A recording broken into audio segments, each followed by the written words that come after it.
So from my understanding and from my research, which I would encourage if you're interested to also do to come to your own conclusions, cognitive dissonance is when someone has a belief, I believe that the grass is green, and then new facts or new information come out that oppose that belief. So now new facts and new information come out that the grass is actually blue.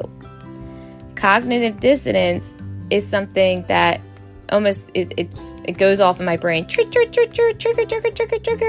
and it's like not, I don't want to say it's fight or flight, but it's triggering to one's belief system that is now somewhat wrong.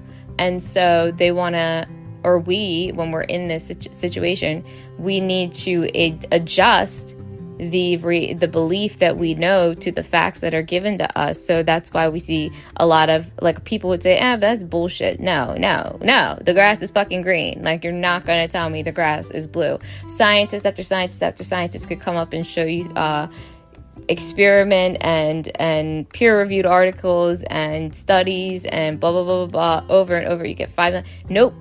Grass is green. I don't give a fuck what you tell me.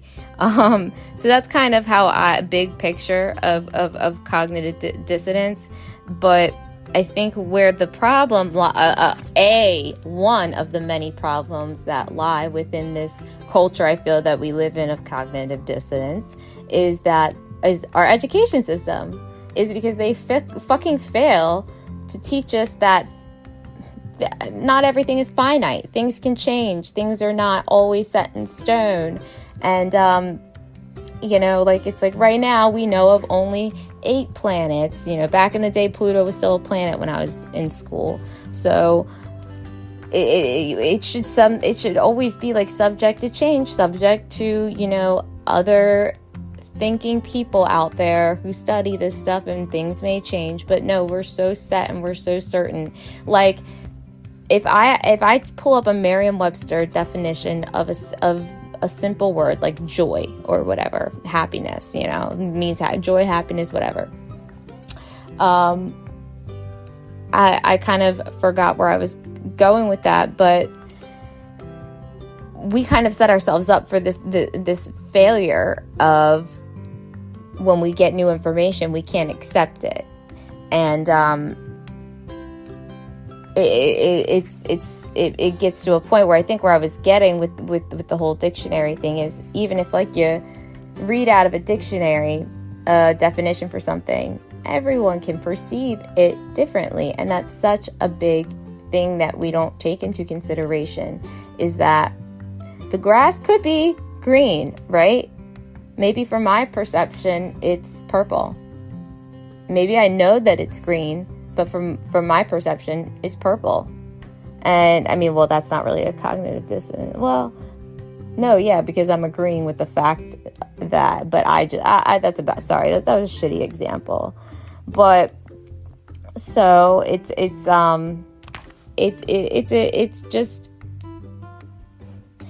like a mental conflict when your belief systems aren't intact with reality or with truth.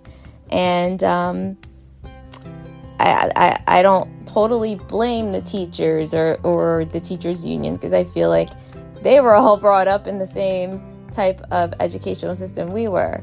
But at the other end of it, where it's like, okay, well, we got to do better, and we got to go out of our way to make sure that, like, we bring this information to people so that, they're aware. Let's say we get this new fact. It's like, why the fuck am I responsible for now going around and like preaching or educating anything to anyone who's not interested in it? I went to Baltimore County Public Schools. For my middle school, I did 2 years at a Jewish school. And then I went back to public school. At Jewish school, what did I learn? How to read and write Hebrew, and I forgot, and I'm now like kind of relearning just because I wanted to do something for fun. Right, because that's like my fun, besides like watching 50 hours of like physics lectures or like about how black holes or the Stephen Hawking and Lenny Susskind argument, whatever. No one's gonna know what I'm talking about. But the whole thing about being a free thinker is being able to not fall into that cognitive dissonance, fight or flight. Oh my gosh, my beliefs don't match. Like, it's like, no shit. Like, the only thing that we really know is change is consistent. Change is constant, baby.